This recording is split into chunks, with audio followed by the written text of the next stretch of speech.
Hello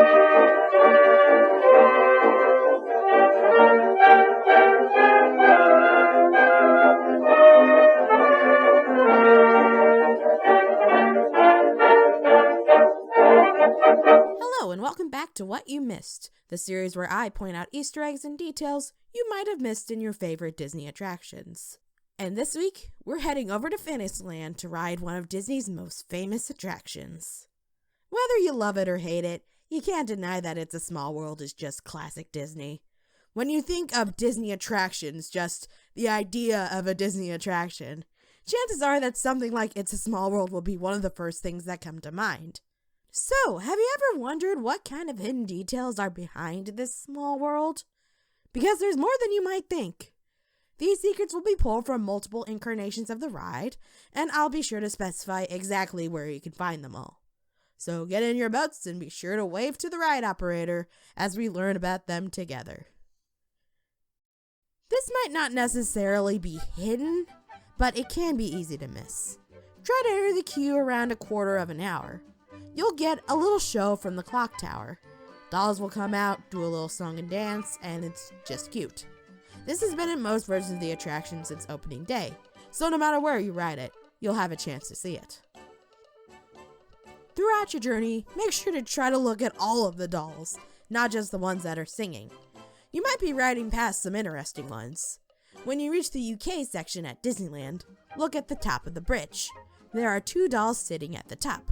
One of them is holding a flag with the word school on it, and the other is abusing a poor frog. You wouldn't think that you'd find something like that in a Disney attraction, but here it is. When you get to the Spain section at the Magic Kingdom, look out for a knight riding a horse. You might think this is just a random knight, but I assure you that it isn't.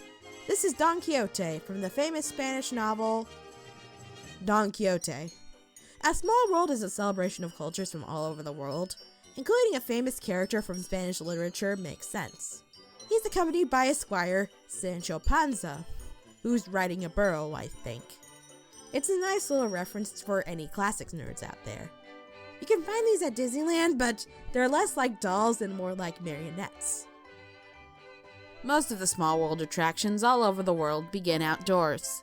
That is, except for one, the Magic Kingdom incarnation.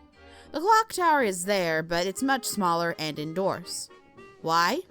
Because it's in Central Florida, a place infamous for humid weather and frequent rainfall.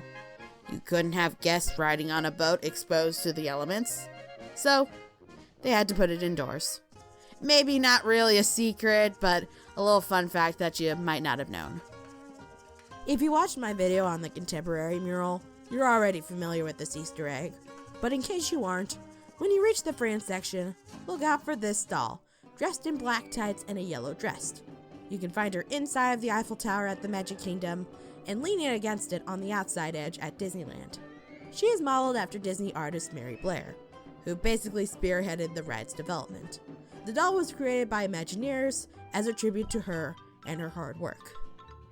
In 2008, the Disneyland version introduced dolls of Disney characters into the ride, located in their respective countries. Peter Pan in Britain, Cinderella in France, Lilo and Stitch in the Pacific Islands, the works. While controversial at the time, other versions of the attraction began to add them in as well. Most of them are kind of obvious, but some are a little more hidden. When you find Pinocchio, look at the top right window. Jiminy Cricket is nearby. When you find Mulan, she's dressed in her pink disguise. Follow the kite she's flying. You'll find Mushu printed onto it. Not only that, but Mushu's standing right next to her. You all know the hippo, right? The one with the gigantic eyelashes in the Africa section?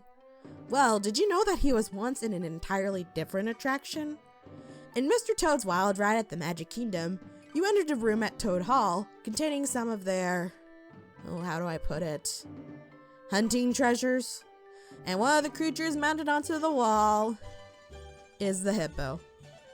That's totally him, right? I've never seen anyone else talk about this, and I need to know I'm not crazy. This one is unconfirmed and might be a coincidence, but it's brought up frequently enough that it deserves a mention. At the end of the Disneyland version, you'll see a room full of postcards. Hidden on the right side is this one. One of the faces on the postcard has squiggly hair and a scrunched up smile. Yes, it does look an awful lot like Charlie Brown. I couldn't find any confirmation that it's supposed to be him, nor could I find any reasoning as to why they put him on there. He sticks out like a sore thumb amongst all the other faces, so I don't know why they would make him different if it wasn't supposed to be a reference to something.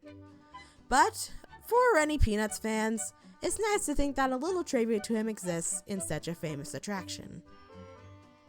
This secret no longer exists, and I want to preserve its memory for future generations.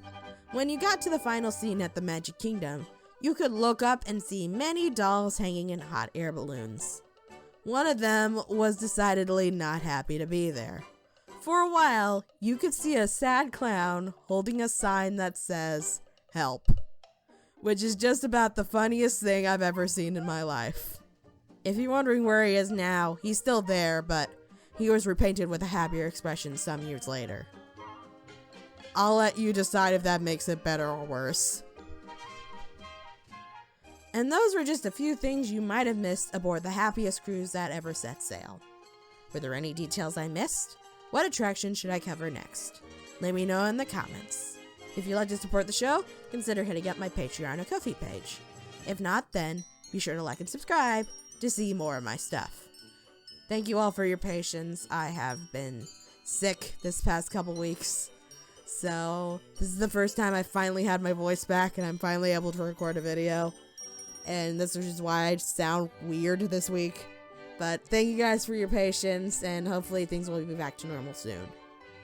But that's all the time I've got for today. Thank you so much for watching as always, and I will talk to you guys soon. Take care.